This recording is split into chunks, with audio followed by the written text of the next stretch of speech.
Bismillahirrahmanirrahim. Assalamualaikum warahmatullahi wabarakatuh.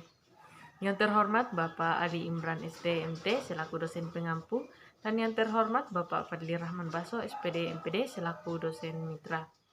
Puji dan syukur semoga senantiasa kita panjatkan kehadirat Allah Subhanahu wa taala karena atas nikmat serta rahmat yang senantiasa diberikan kepada kita semua sehingga kita masih sempat hadir dan bertemu walaupun hanya secara daring.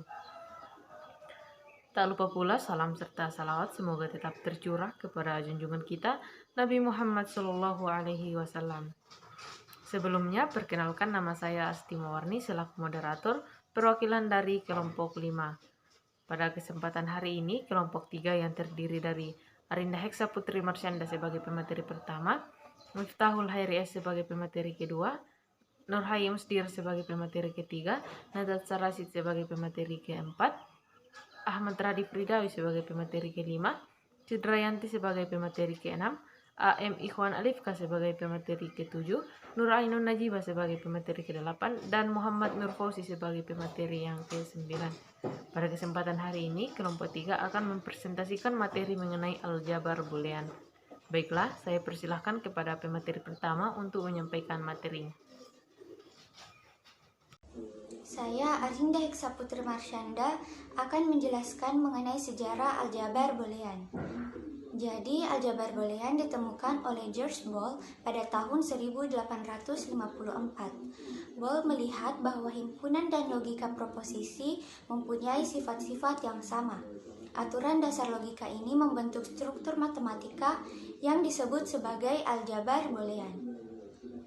Aljabar boolean bisa diaplikasikan dalam beberapa hal, misalnya peraga digital, perangkat IC atau integrated circuit pada komputer, dan jaringan saklar.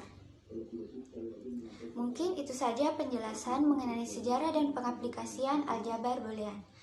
Selanjutnya saya persilahkan kepada pemateri kedua. Terima kasih. Saya Miftahul Hairi S akan melanjutkan materi yang telah dipaparkan oleh teman saya, yaitu definisi aljabar boolean. Misalkan B himpunan yang didefinisikan pada dua operator biner yaitu plus dan kali serta sebuah operator uner yaitu koma atas. Misalkan 0 dan 1 merupakan dua elemen yang berbeda dari B. Dapat dikatakan aljabar boolean jika setiap A, B, C elemen E berlaku aksioma berikut. Identitasnya yaitu identitas A tambah 0 sama dengan A kali 1 sama dengan A. Komutatif A tambah B sama dengan B tambah A kali B sama dengan B kali A. Distributif A kali B dalam kurung B tambah C sama dengan A kali B tambah A kali C. Kedua, A tambah dalam kurung B kali C sama dengan A tambah B kali A tambah C. A tambah A koma atas sama dengan 1. Kedua, A kali A koma atas sama dengan 0. Karena elemen-elemen B tidak didefinisikan nilainya sehingga kita bebas menentukan anggota-anggota B, maka terdapat banyak sekali aljabar boolean dan aljabar boolean dan aljabar logika proposisi merupakan aljabar boolean karena memenuhi 4 aksioma di atas. Dalam aljabar boolean kita harus memperhatikan elemen-elemen himpunan B, kaidah atau aturan operasi untuk dua operator dan operator uner, dan himpunan B memenuhi keempat aksioma di atas. Itu saja materi yang dapat saya sampaikan. Selanjutnya saya kembalikan untuk teman saya selanjutnya. Terima kasih. Baik, saya Nurhayi Musdira akan melanjutkan materinya yaitu aljabar boolean dua nilai. Yang pertama, B sama dengan buka kurung kurawal 0,1. Yang kedua, operator biner tambah dan koma operator uner sama dengan aksen. Yang ketiga yaitu kaidah untuk operator biner dan operator uner, yaitu seperti tabel yang ada di bawah. Kalian bisa lihat sendiri. Dan yang keempat yaitu memenuhi keempat aksioma di atas. Yang di atas itu artinya itu yang tabel, yang 3 tabel ya, ada A, B, A kali B, ada juga A tambah B sama dengan, dan ada juga A dengan A aksen. Selanjutnya itu ekspresi boolean. Ekspresi boolean dibentuk dari elemen-elemen B dan atau peubah-peubah yang dapat dikombinasikan satu sama lain dengan operator plus dan aksen. Contohnya itu 0, A tambah B, 1, A kali B, A aksen kali B tambah C, B, A kali B aksen tambah A kali B kali C aksen tambah B aksen. Assalamualaikum warahmatullahi wabarakatuh. Perkenalkan, nama saya Natasha Rashid. Saya akan melanjutkan materi dari teman saya mengenai aljabar boolean. Pada kesempatan kali ini saya akan membahas mengenai hukum-hukum aljabar boolean. Ada beberapa hukum-hukum aljabar boolean yang perlu kita ketahui. Yang pertama yaitu hukum identitas. Yang pertama yaitu A plus 0 sama dengan A. Di sini perlu diingat bahwa plus memiliki nilai identitas 0, sedangkan dot memiliki nilai identitas 1. Selanjutnya yaitu A dot 1 sama dengan A. Hukum kedua yaitu A plus A sama dengan A dot A sama dengan A. Hukum ketiga yaitu hukum komplement. A plus A aksen sama dengan 1. A dot A aksen sama dengan 0. Selanjutnya ada hukum dominansi. A dot 0 sama dengan 0. A plus 1 sama dengan 1. Selanjutnya ada hukum involusi. A komplement yang dikomplementkan sama dengan A. Selanjutnya ada hukum penyerapan. A plus A dot B sama dengan A. A dot A plus B sama dengan A. Selanjutnya ada komutatif. A plus B sama dengan B plus A. A dot B sama dengan B dot A. Dan selanjutnya ada hukum asosiatif. A plus B plus C sama dengan A plus B plus C. Yang kedua, A dot B dot C sama dengan A dot B dot C. Selanjutnya ada hukum distributif. A plus B dot C sama dengan A plus B dot A plus C. Yang kedua ada A dot B plus C sama dengan A dot B plus A dot C. Selanjutnya ada hukum De Morgan, yaitu A plus B aksen sama dengan A aksen dot B aksen. Yang kedua ada A B aksen sama dengan A aksen plus B aksen. Dan yang terakhir ada hukum 0 atau 1, yaitu yang pertama 0 aksen sama dengan 1, dan yang kedua A aksen sama dengan 0. Sebagai contohnya yaitu, buktikan bahwa untuk sembarang elemen A dan B adalah aljabar boolean. Maka kesamaan berikut, A plus A aksen dot B sama dengan A plus B, dan A dot A aksen plus B sama dengan A dot B adalah benar.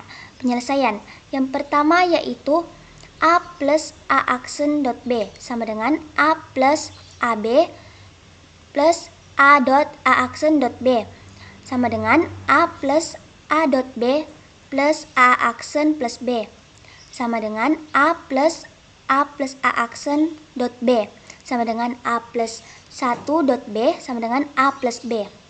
Dan yang kedua yaitu A dot A aksen plus B sama dengan A dot A aksen plus A dot B sama dengan 0 plus A dot B sama dengan A dot B.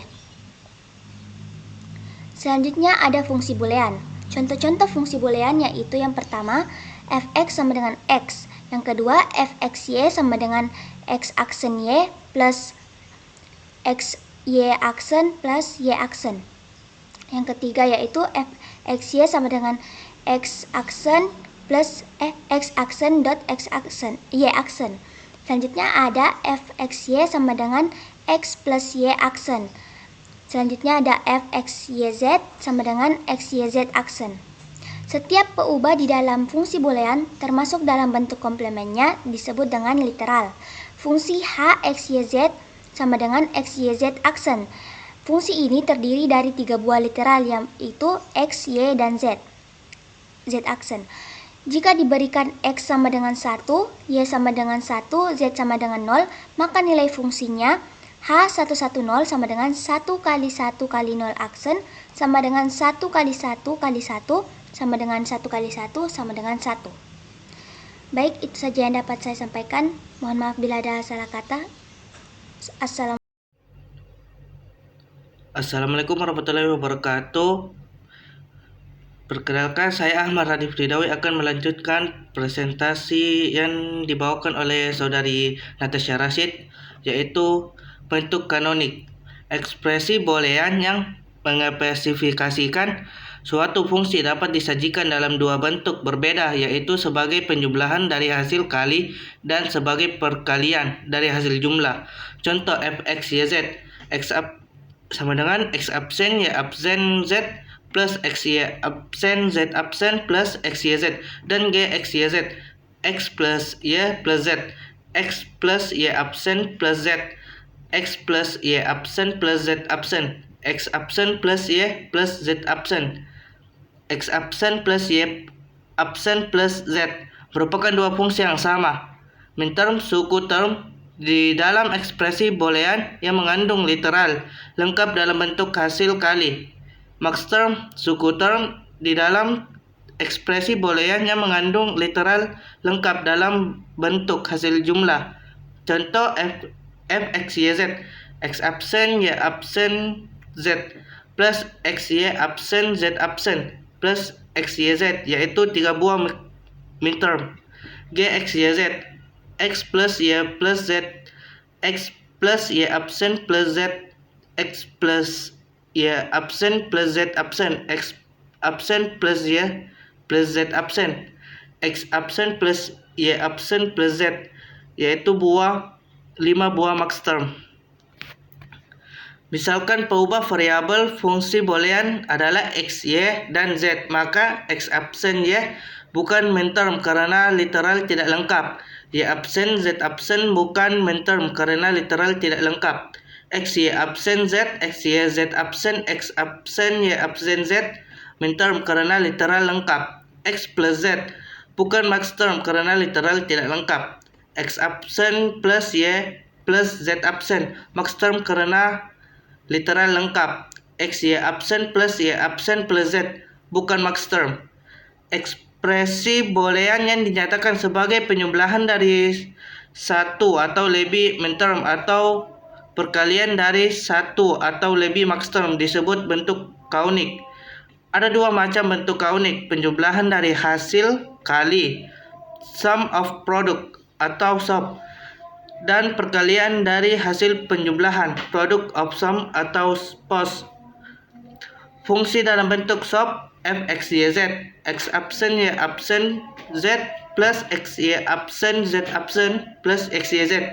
Fungsi dalam bentuk POS g x y z, x plus y plus z, x plus y absen plus z, x plus y absen plus z absen, x absen plus y plus z absen, x absen plus y absen plus z.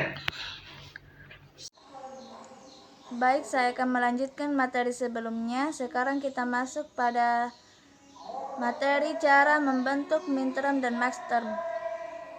Untuk minterm, setiap peubah yang berisi 0 dinyatakan dalam bentuk komplement, sedangkan peubah yang bernilai 1 dinyatakan tanpa komplement. Sebaliknya, untuk maxterm, setiap peubah yang bernilai 0 dinyatakan tanpa komplement, sedangkan peubah yang bernilai 1 dinyatakan dalam bentuk komplement. Kemudian cara membentuk minterm dan maxterm dari tabel kebenaran untuk dua peubah berikut. Nilai x 0, y 0, minterm, suku x aksen, y aksen, lambang M0, maxterm, suku x plus y, lambang M0. Nilai x 0, y 1, minterm, suku x aksen, y, lambang M1, maxterm, suku x plus y aksen, lambang M1. Nilai x1, y 0, minterm, suku x y aksen, lambang M2, maxterm, suku x aksen tambah y, lambang M2. Nilai x1, y1, mintermnya sukunya XY, lambang M3, maxterm, suku X aksen tambah Y aksen, lambang M3. Dan kemudian cara membentuk minterm dan maxterm dari tabel kebenaran untuk 3 peubah. Berikut nilai X0, Y0, Z0 min term suku X aksen, Y aksen, Z aksen lambangnya M0. Max term suku X plus Y plus Z lambang M0. X0, Y0, Z1 min term suku X aksen, Y aksen, Z lambang M1. Max term suku X plus Y plus Z aksen lambang M1. Nilai X0, Y1, Z0 min term suku X aksen, Y, Z aksen lambang M2. Max term suku X tambah Y aksen plus Z lambang M2. Nilai X0, Y1, Z1 min term suku X aksen, Y, Z lambangnya M3. Max term sukunya X plus Y aksen plus Z aksen lambangnya M3. Kemudian nilai X1, Y0, Z0 min term sukunya X, Y aksen, Y, Z aksen lambang M4. Max term suku X aksen plus Y plus Z lambang M4. Kemudian nilai X1, Y0, Z1 min term sukunya X, Y aksen, Z lambang M5. Max term suku X aksen plus Y plus Z aksen lambang M5. Nilai X1, Y1, Z0 min term suku X, Y, Z aksen lambang M6. Max term suku X aksen tambah Y aksen plus Z lambang M6. Nilai X1, Y1, Z1 min term sukunya X, Y, Z lambang M7. Max term sukunya X aksen plus Y aksen plus Z aksen lambang M7. Assalamualaikum warahmatullahi wabarakatuh. Perkenalkan, nama saya Andi Mama Iwan Alifkah. Saya akan menjelaskan tentang aljabar boolean. Kita dapat membentuk fungsi boolean dalam bentuk konik, sop, atau pos dari tabel kebenaran dengan cara mengambil minterm dari setiap nilai fungsi yang bernilai 1 untuk sop, atau dengan cara mengambil maxterm dari setiap fungsi yang bernilai 0 untuk pos. Sop kombinasi nilai-nilai berubah yang menghasilkan nilai fungsi sama dengan 1 adalah 001, 100 dan 101. Maka fungsi boolean dalam bentuknya konik sop adalah X, Y, Z. X sama dengan X, Y, Z tambah X, Y, Z tambah X, Y, Z, atau dengan menggunakan lambang minterm X, Y, Z sama dengan ML tambah M4 tambah M7 sama dengan 1,4,7. Baik, saya Nur Ainun Najibah. Saya akan melanjutkan pembahasan materi aljabar boolean. Oke, konversi antar bentuk kanonik. Misalkan f adalah fungsi boolean dalam bentuk SOP dengan 3P ubah. Fungsi f x, y, z sama dengan sigma 14567. Dan f aksen atau f komplement adalah fungsi komplement dari f. F aksen x, y, z sama dengan sigma 023 sama dengan M0 tambah M2 ditambah M3. Dengan menggunakan hukum De Morgan, kita dapat memperoleh fungsi f dalam bentuk pos atau POS. Fungsi f x, y, z sama dengan f aksen x, y, z diaksenkan atau dikomplementkan sama dengan M0 ditambah M2 ditambah M3 dikomplementkan atau diaksenkan sama dengan M0 aksen dikali M2 aksen dikali M3 aksen sama dengan X aksen, Y aksen, Z aksen diaksenkan dikali X aksen, Y, Z aksen diaksenkan, kemudian X aksen, Y, Z diaksenkan.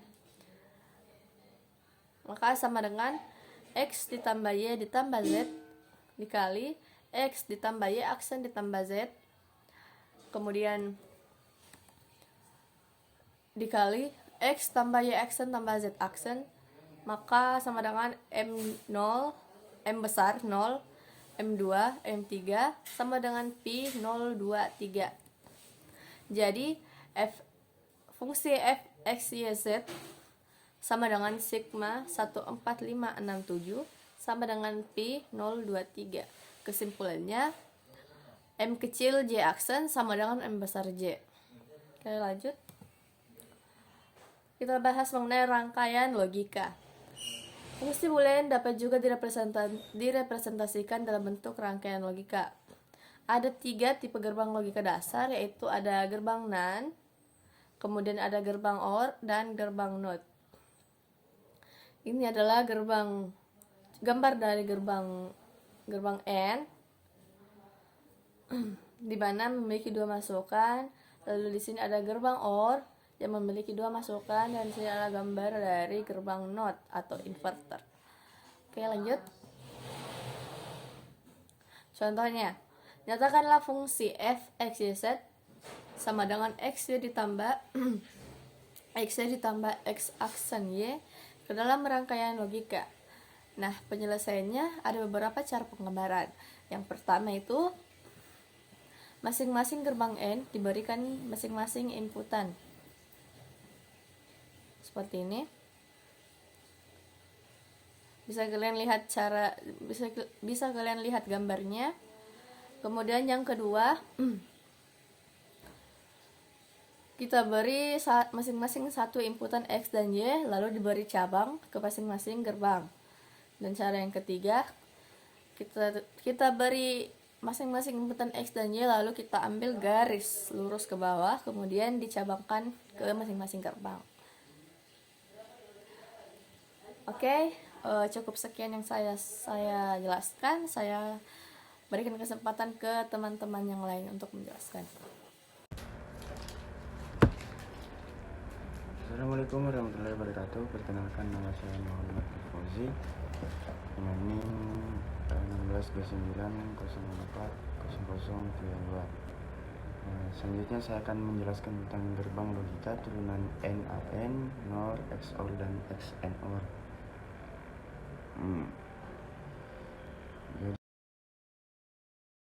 Jadi kan sebagai berikut, di mana X adalah input, Y dan input, lalu XY pangkat. Keempat gerbang di atas merupakan kombinasi dari gerbang-gerbang dasar, misalnya gerbang NOL disusun oleh kombinasi gerbang OR dan gerbang NOT. Selain itu, dengan menggunakan hukum De Morgan, kita juga dapat membuat gerbang logika yang ekivalen dengan gerbang NOL dan NaN di atas, seperti gambar di samping. Bisa kita lihat. Transistor untuk gerbang logika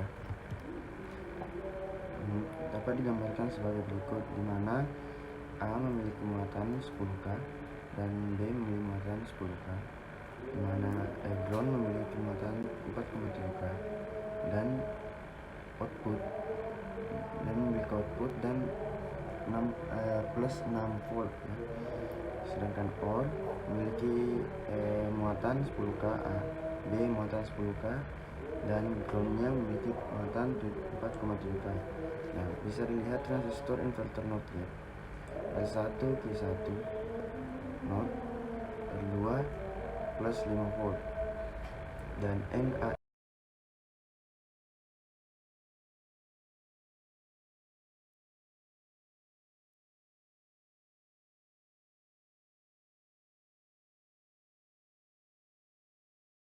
Baiklah, kita sudah mendengarkan penjelasan materi mengenai aljabar boolean yang dibawakan oleh kelompok 3. Namun sebelum saya menutup presentasi ini, izinkan saya menyampaikan kesimpulan dari materi yang telah dibawakan. Aljabar Boolean ditemukan oleh George Boole pada tahun 1854. Aljabar Boolean adalah aljabar yang berhubungan dengan variabel biner dan operasi logik. Dapat dikatakan aljabar Boolean jika setiap A, B, dan C adalah elemen B, berlaku aksioma identitas, komunikatif, distributif, dan komplement. Ekspresi Boolean yang dinyatakan sebagai penjumlahan dari satu atau lebih minterm atau perkalian dari satu atau lebih maxterm disebut bentuk kanonik. Ada dua macam bentuk kanonik, yaitu penjumlahan dari hasil kali atau sum of product atau SOP, dan perkalian dari hasil jumlah atau product of sum atau POS. Fungsi Boolean dapat juga direpresentasikan dalam bentuk rangkaian logika. Ada 3 gerbang logika dasar, yaitu gerbang AND, gerbang OR, dan gerbang NOT. Demikianlah kesimpulan yang dapat saya sampaikan. Saya dan kelompok 3 mohon pamit undur diri. Terima kasih atas perhatiannya. Mohon maaf apabila ada salah kata. Akhirul kalam. Wassalamualaikum warahmatullahi wabarakatuh.